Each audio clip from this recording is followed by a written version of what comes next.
Hi everyone. Welcome to our Meetings in Teams, the Netiquette. I'm Thomas Pött. I'm an MVP for Microsoft Office Services and Apps and the Sales Enablement Director at Sycor.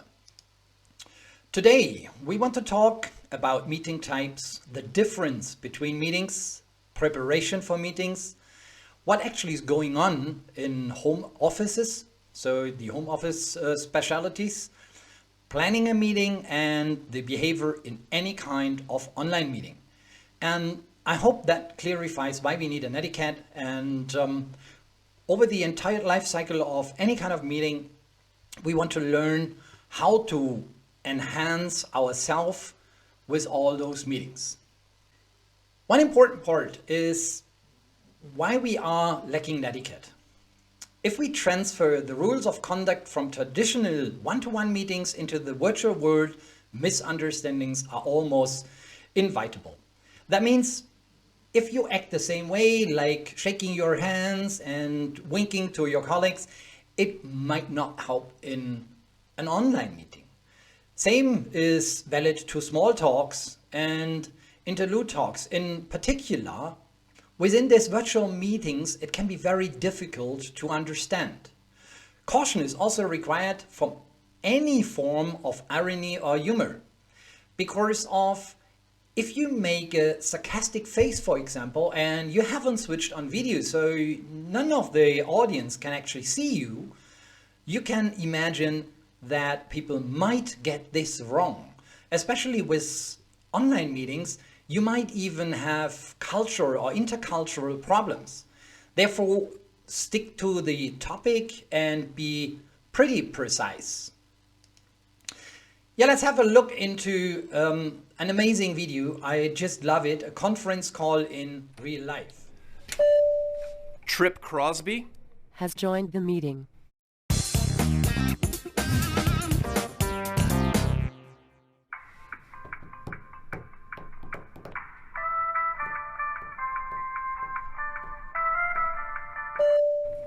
Beth? Has joined the meeting. Hello? Tyler? No, this is Beth from ICS. Oh, hey, Beth. How are you doing? Oh, good. Yeah. Just making it, Tyler? Has joined the meeting. All right, well, this is Trip. Who's here? Tyler's here. Beth's here. Okay, the purpose of today's meeting is to discuss the... Yeah, I'll be able to do it in like 30 minutes. John? Has joined the meeting. Hi, John. Hi. I was just trying to go over the purpose of today's meeting, which is to discuss the Tyler? Has joined the meeting. Sorry, guys, I got cut off.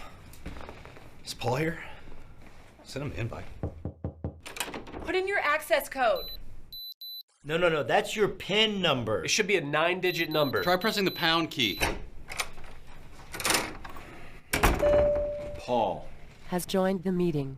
Any questions before we move on? Yes, this is Beth. What's our best plan of attack for the second quarter? Question What actually... we should do... Oh, go ahead. Oh, well, I think what we should do it actually really depends on diversify. how you look at it, because the really Go ahead. Go ahead. Given sales, we're at Let me just say that... Okay.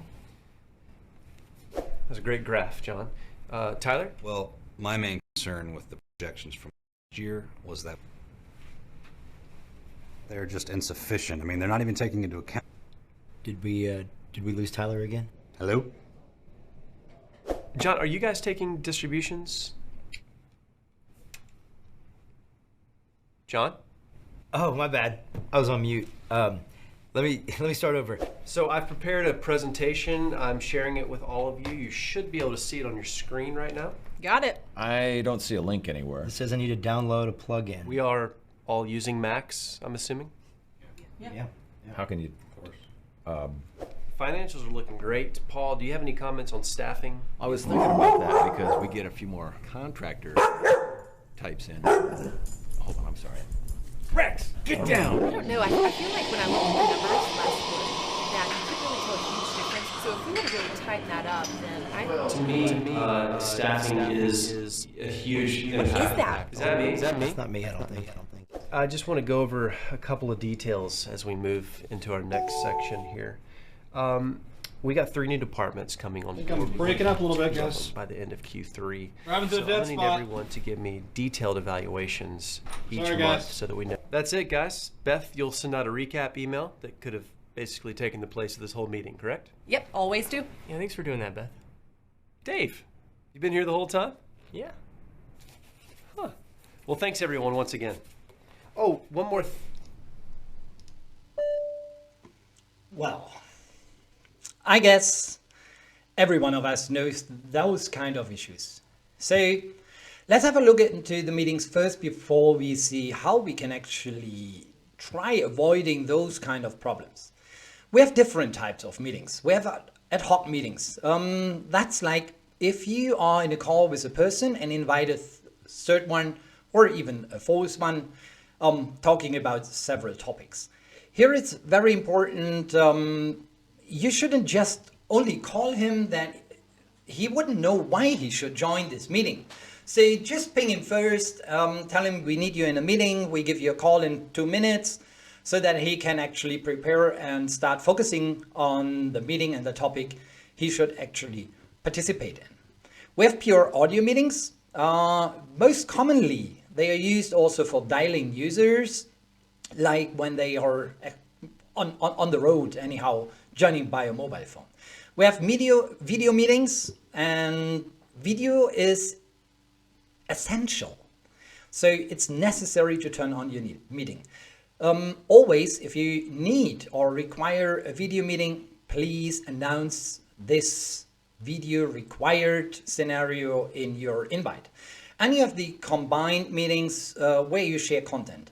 Probably video isn't that important because if you focus on content, the video will be always minimized. That's content like if you have a PowerPoint or using whiteboards or any kind of form of other presentations. And with this 4 different type of meetings, be always aware what you want to achieve so that you are able to schedule the meeting proper. There are differences in these meetings. Let's have a look. If we have audio only, audio meetings are preferable where you talk, where you have a discussion set up. It's not only a meeting where you need to present anything, but if you want to share like your views or discuss about any important topic, just an audio meeting most likely will do. It's also important to remember again, if any of those attendees might not be sitting in an office or in a place where they can use a proper computer, they might join by mobile phone. And if that's the case, also use an audio only meeting. Then we have video meetings. Video meeting means video is preferred. So like if you have any talk to your workmates or even to your staff, where you need to see them in person and have a higher focus on that meeting, it's important to activate the meeting because people will definitely stay in front of the camera. And remember, if we have video, the presence of a desk is important and required. Content, mainly, as we have seen in this presentation too, it includes audio.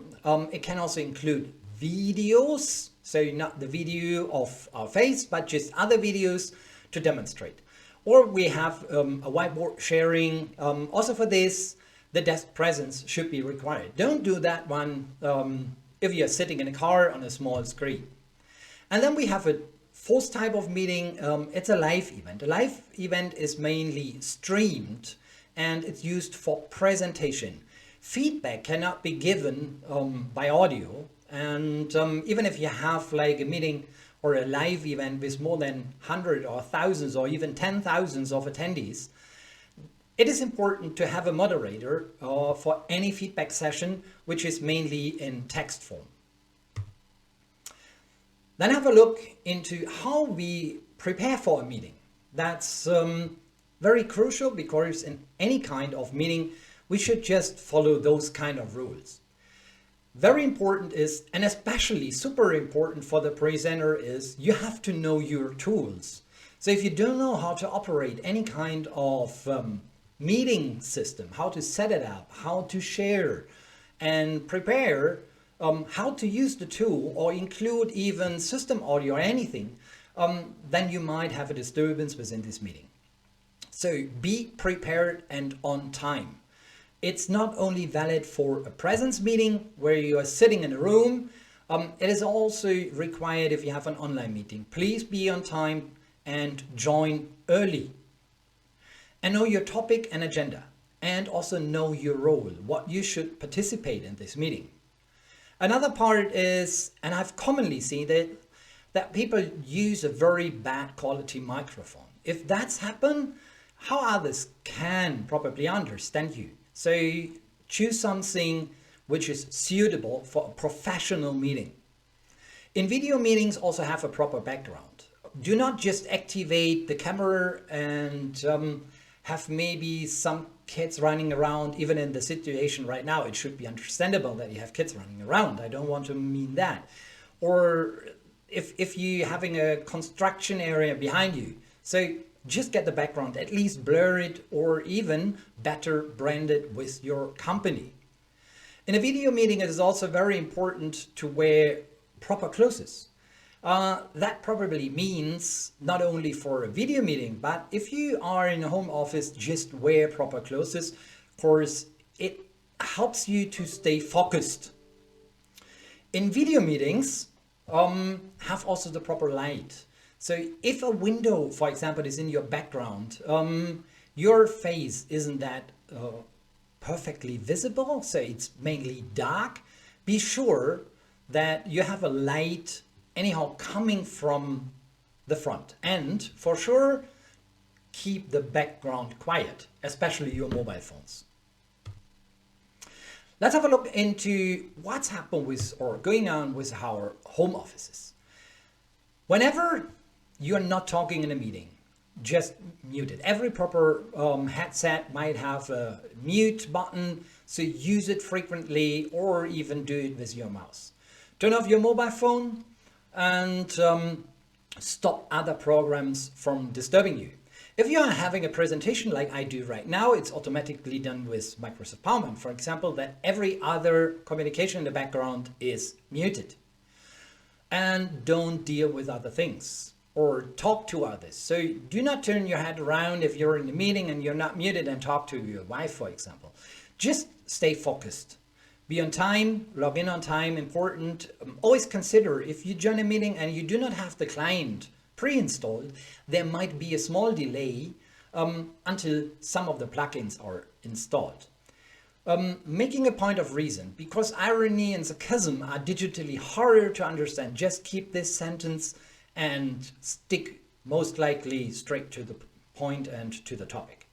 Those who speak without a camera should give their own name. So meaning you should have a possibility on saying who you are, especially when there are more people in a meeting. So like me, for example, if I'm having meetings with Microsoft, and we are sometimes more than 40 or even 50 or 60 attendees, I always say, here's Thomas, I have, I want, I say, I ask. And don't eat during online meetings, please. Yeah, coming to planning a meeting. And planning needs to be done always in a proper way. I have done a kind of flow for you, which should help you planning a meeting proper. First is, whenever you send out a meeting invite, have the agenda in the invite. Do not invite people without any kind of agenda. Tell attendees if you require video or share content. Also important because they need to know what do they expect from that meeting. Verify. Verify, important part. If you are having a company internal meeting, do it with Outlook. Check it with the scheduling assistant you have in Outlook and figure out if everyone, or at least those people who are really required, are free at that time. If you are sharing a meeting invite with external people, use Find Time. It makes it much more easier if people can vote because you can't see their agendas. Attach If you have a presentation, upload it in Teams first. So do not actually start always sharing your screen. It will work, but better it is, especially if people should be able to have the presentation later, or if someone, for example, is ill, if the presentation is uploaded, he can see it even offline and later. Notify the audience if that meeting should be recorded. It's important to stay compliant. Invite attendees as required or optional, also a part. If there are people who can contribute, but they might not need to join the meeting, do not invite them as required. Super important. Use a whiteboard if you present or develop anything. Don't try to just use words. Draw. It's super crucial that others can understand you much better. On the other hand, also in a video meeting or in an online meeting, please use animations you're using, help people to stay focused. Things to consider. Behavior in an online meeting. There are a couple of things where you start considering first. Physical meetings will definitely have no delay in talking. Why is that? You're sitting in front of someone, you see him, the interaction between his face, his mouth, and the audio, so the sounds like his talking, is instantly. That means like in a physical meeting, you have a different kind of interaction because of you see your attendee, you see your opposite talking and moving at the same time. That also gives you a preferable focus within that meeting. Online meetings are a little bit different.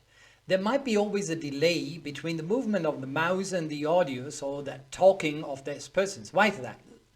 It could be happen that the bandwidth is not efficient. If the bandwidth isn't sufficient, audio always have a higher priority compared to a video. Meaning, so you know that one from stocking videos or maybe freezing pictures of the attendees if there's a meeting with video enabled. On the other hand, if there are people from different regions or even different devices or different connections like the normal Wi-Fi connection, or you have especially someone joining on a mobile phone, for example, there might be a higher delay from that end device to the MCU, so to the device which is scheduling the meeting and conduct it to the other people. If you're, for example, in Australia and another person might be in the northern part of Europe, you have sometimes up to 400 milliseconds delay. That causes really huge confusion. What will be happen is if the other one starts talking and a second person starts talking too, the other one arrives with his audio around half a second later. So you have overlapping talks. In that case, there are some techniques which makes it much more easier. First is raise your hand. There is an option in Microsoft Teams doing so, or even start a chat, I talk next. If we check that one, which is called the eye contact dilemma. If you have an eye contact dilemma, meaning you are not facing directly into the camera, that might be happen if you're on a desk and you have multiple screens. So if the camera is not on the same screen where the video is running, you might look into the screen without the camera. So your face is sidewise covered by the camera. And that causes distraction. If you run a meeting, please always run it on the same screen where the camera is attached to. On the other hand, let me repeat this again, raise your hand. If you're in a meeting with 4 or 5 attendees or even much more, you do not want to fall in the word of another one talking, or at the same time, other people can start talking at the same time. Super important if you say, I want to say something again. And in this case, if you have a meeting with multiple attendees, so like even 40, 50, 60, as I mentioned before. So raise the hand, you want to talk next, do it in the chat, give people any kind of sign that you will talk next. There is another technique you can also always apply in any meeting. Not just only online meetings, but preferably in online meetings. That's the think technique. What does this mean? Is it the true thing you say? H, is it helpful what you want to contribute? Is it inspiring others? And is it necessary what you want to say? And for sure, is it kind? I hope this video was suitable for you and helped you a little bit on keeping a netiquette within online meetings. Thank you for your attendance. I'm Thomas Putt, an MVP. I bring you just more videos about user adoption, where you can benefit from technology in your personal life, in your personal work life.